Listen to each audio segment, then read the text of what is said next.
Comenzamos nuestro recorrido por las salas del Museo Diocesano de Huesca, unas salas ubicadas en dependencias de la propia catedral.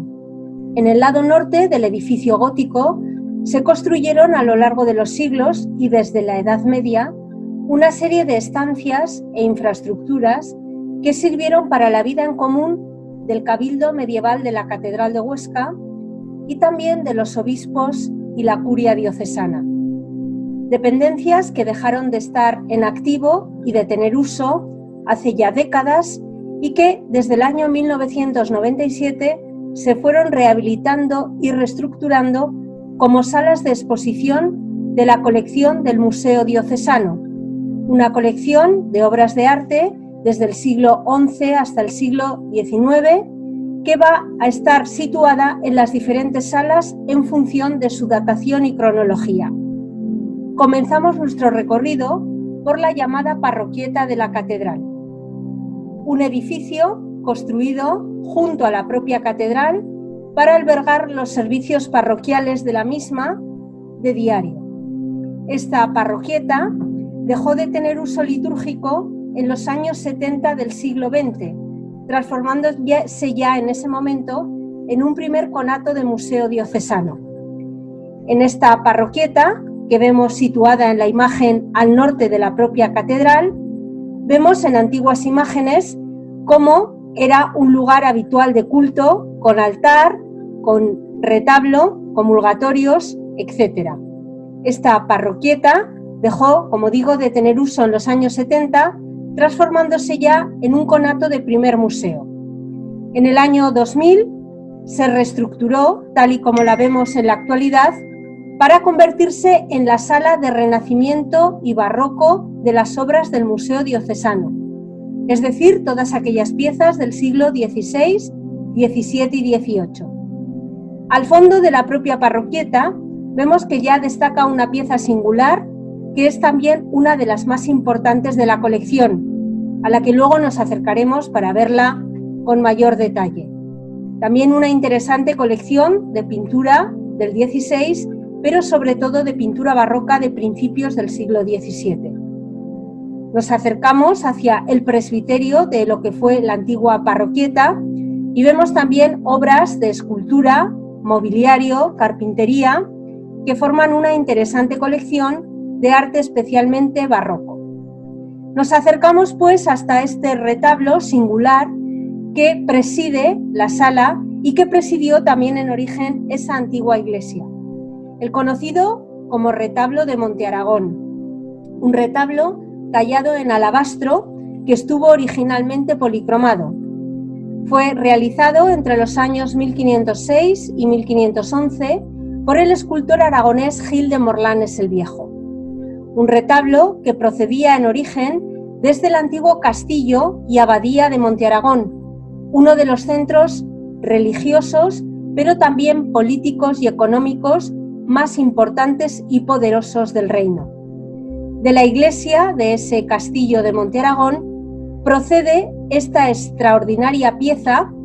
ubicado originalmente, tal y como estaba, en el presbiterio de esa iglesia de Monte Aragón. Vemos a través de esta imagen una recreación de cómo pudo estar en origen la pieza dentro del propio castillo. Un castillo de origen medieval, que fue fortaleza militar, pero también una importante abadía agustiniana que fue enriquecida con numerosas obras de arte por sus distintos priores y abades.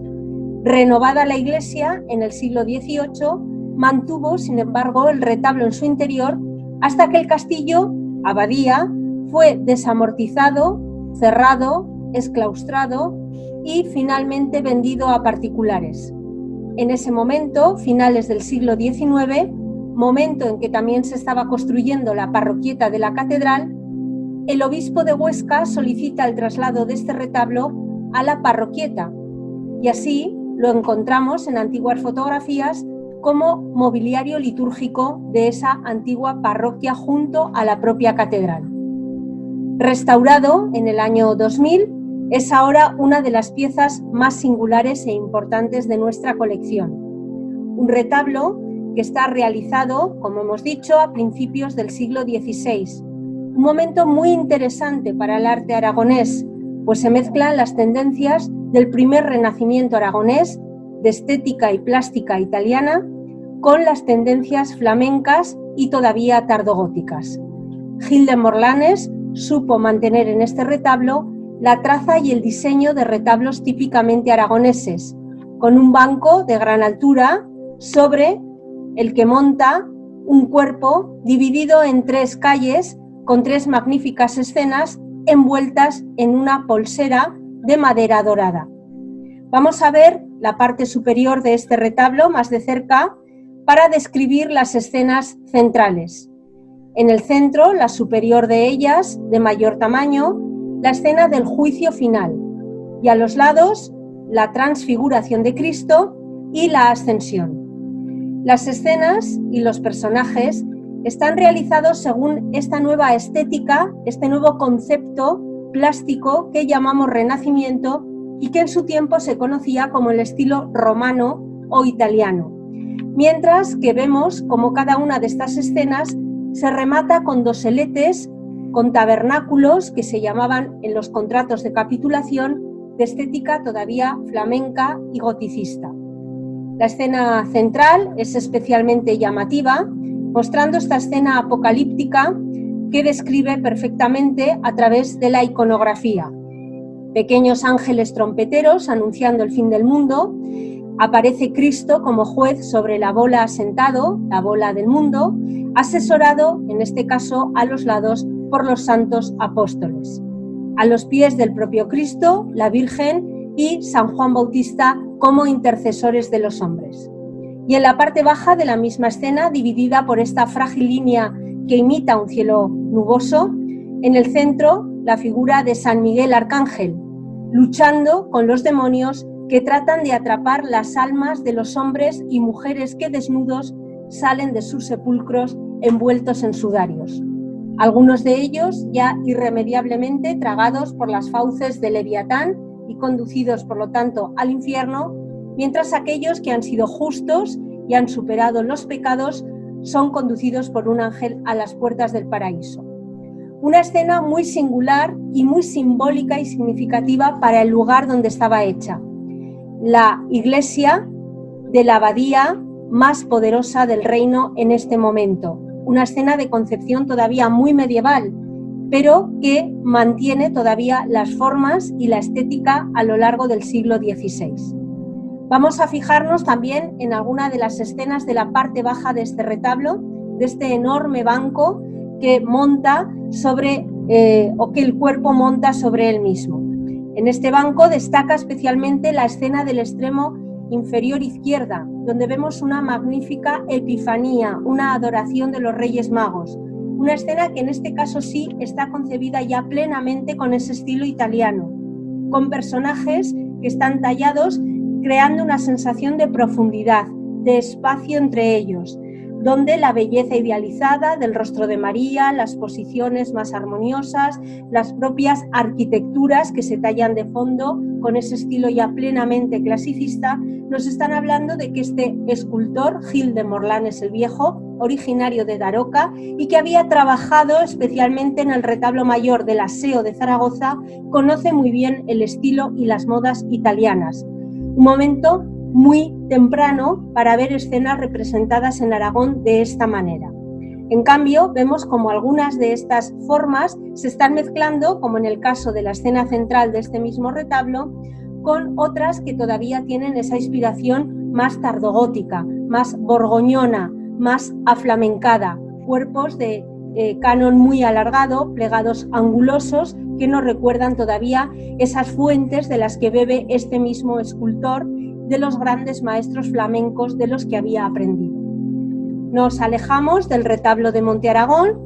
y nos acercamos hasta otra pequeña pieza muy próxima a él en la exposición, que es un pequeño relieve conocido como el relieve de la Epifanía o de los Reyes Magos. Un relieve que tradicionalmente se atribuye a Damián Forment, el autor del retablo mayor de la propia Catedral de Huesca. Una excelente pieza que es otra de las más destacadas de la colección. Este relieve, según la tradición, sería realizado hacia el año 1520, momento en que Damián Forment contrata el retablo mayor de la catedral, como muestra de su arte al cabildo capitular, manera de mostrar, de enseñar a los canónigos cómo realizaba él la talla de alabastro. Este pequeño relieve, embutido en este marco, en esta especie de pequeña masonería renacentista, se encontraba originalmente en un lugar muy singular de la catedral,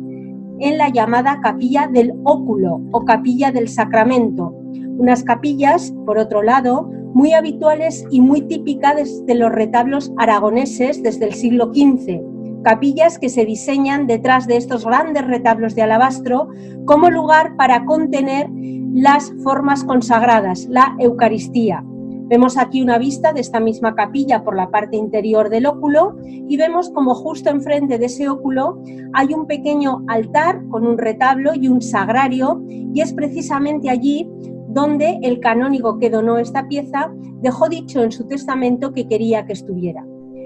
Desde este lugar, la pieza se bajó al Museo Diocesano en época reciente para poderla exhibir y disfrutar.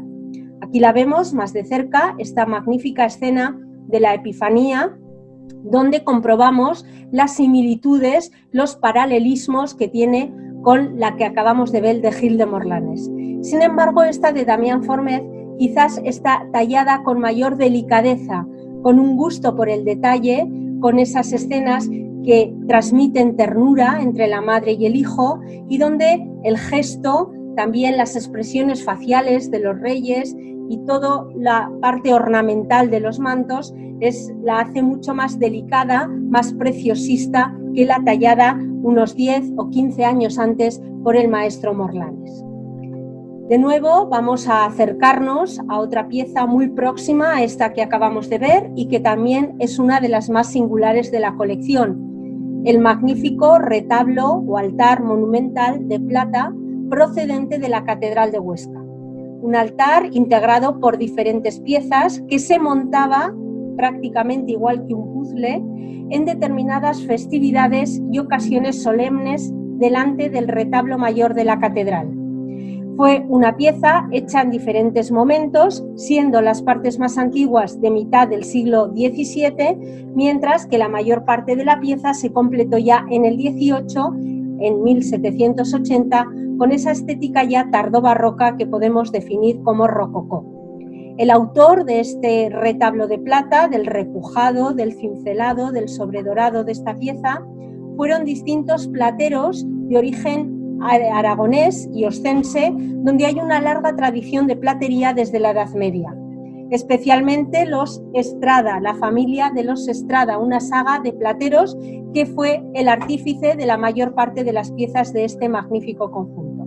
Vemos una imagen antigua, tal y como quedaba montado este retablo de plata delante del retablo mayor de la catedral en las ceremonias, como digo, más solemnes, en las fiestas más significativas, sobre todo para la fiesta del Corpus, la octava del Corpus Christi, también para algunos momentos de devoción especial al Cristo de los Milagros, una de las advocaciones más importantes de la ciudad de Huesca, y también para la Semana Santa ostense. De nuevo nos acercamos para ver algunas de las partes más destacadas de este retablo, donde llama la atención especialmente la representación en busto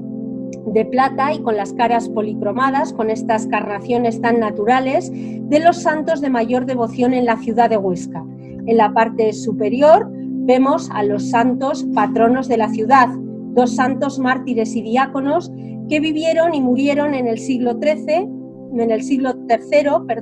en las primeras persecuciones cristianas. Se trata de San Lorenzo, el que vemos en el extremo izquierdo, y San Vicente Mártir, ambos vestidos de diácono, imberbes por ser muy joven, los dos, según las tradiciones, nacidos en la ciudad de Huesca y reconocidos como patronos y protectores de la ciudad desde época medieval.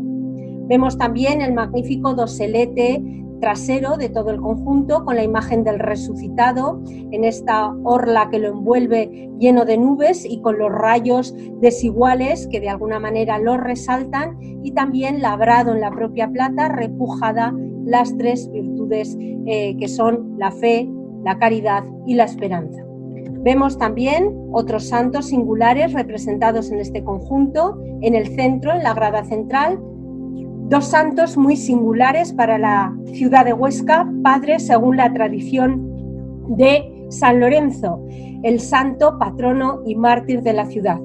San Lorenzo y Santa Paciencia, de devoción y memoria antigua en esta ciudad de Huesca, de los cuales la catedral conserva reliquias y una capilla dedicada a ambos. Y en la parte más baja, en la grada inferior, otro santo de devoción laurentina, San Orencio, hermano del propio San Lorenzo, y en este caso mitrado, ya que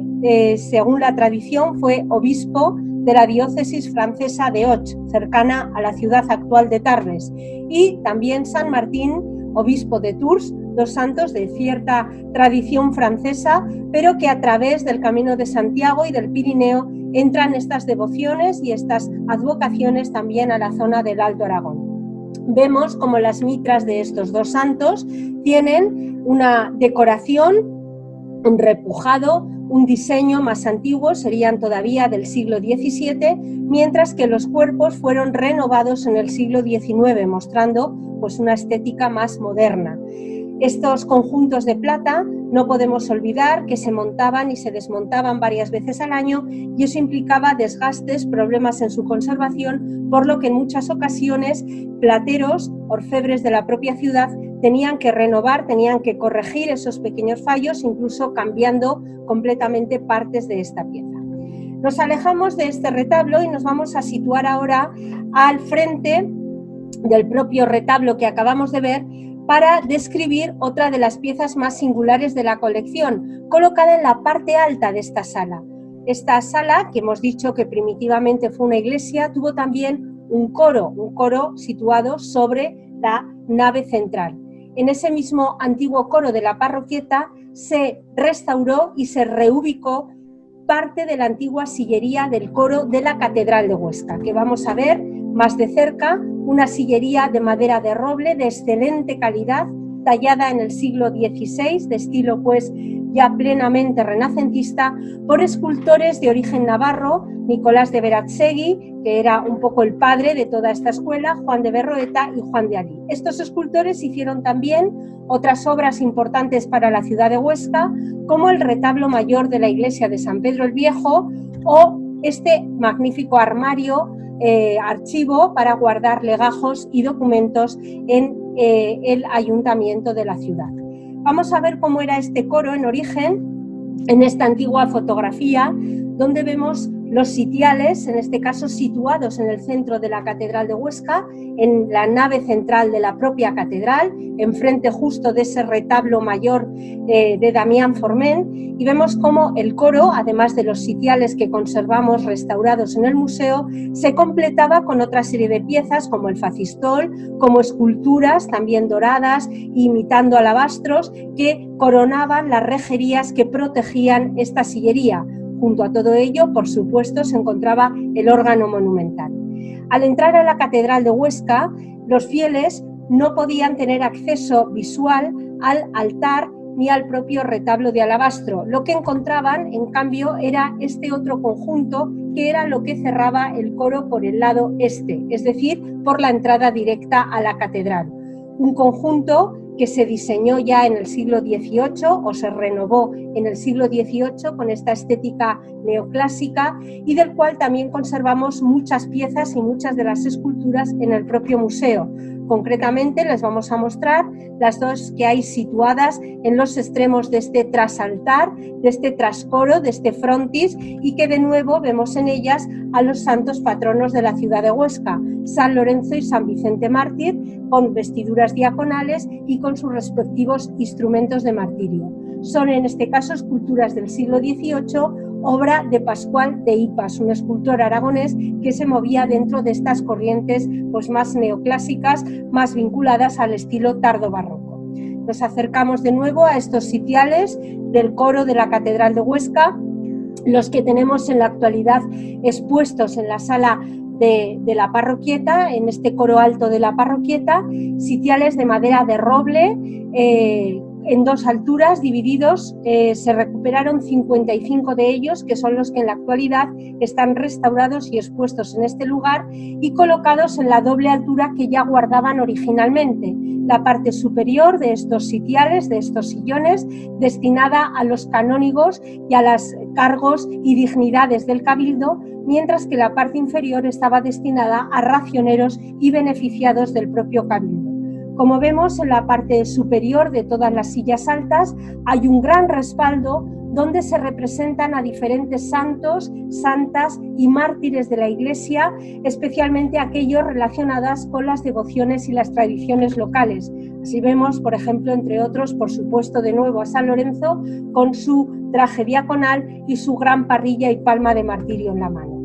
Los sitiales bajos, ricamente ornamentados igualmente dentro de esta estética renacentista, donde se mezclan elementos puramente italianos con otros de tradición mudéjar, como puede ser la estrella de 8 puntas que vemos en alguno de ellos, y elementos también de tradición, podríamos decir, precristiana o pagana, como el caso de los mascarones fantásticos que adornan cada una de las misericordias. Vemos aquí algunos de esos detalles de algunos de estos paneles de la sillería, como el Green Man, el hombre verde, también esta especie de mascarones o atlantes que sujetan el peso de las sillas con su cuerpo, sirenas, perros, calaveras, un sinfín de repertorio muy imaginativo que, como digo, tendría más que ver con lo que sería el mundo precristiano, el mundo pagano, pero que a través del humanismo y del neoplatonismo en el siglo XVI se cristianiza y se le da un nuevo significado, un nuevo simbolismo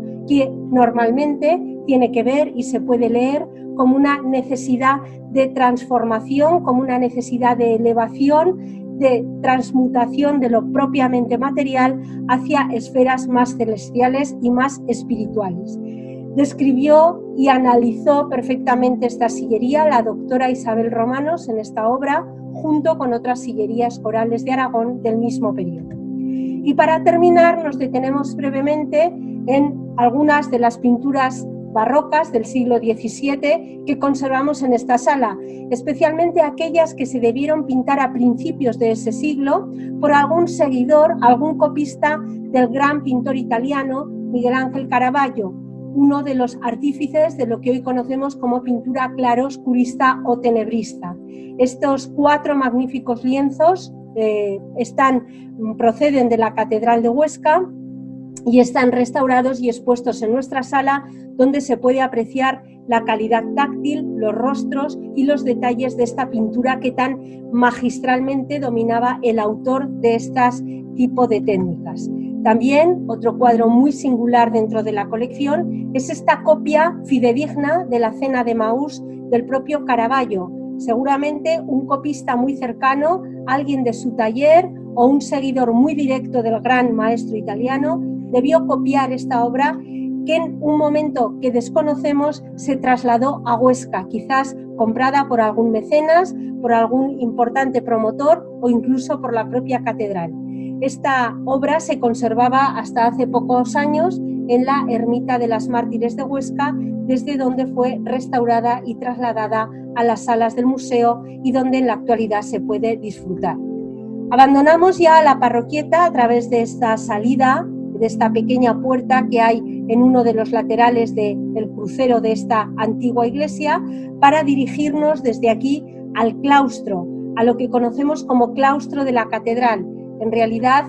un claustro algo indefinido porque está, como vamos a ver, realizado en diferentes épocas y donde lo primero que vamos a ver es una de las naves, una de las alas de este claustro, que es la conocida como crujía del Papa Luna, en la actualidad destinada a sala de pintura gótica.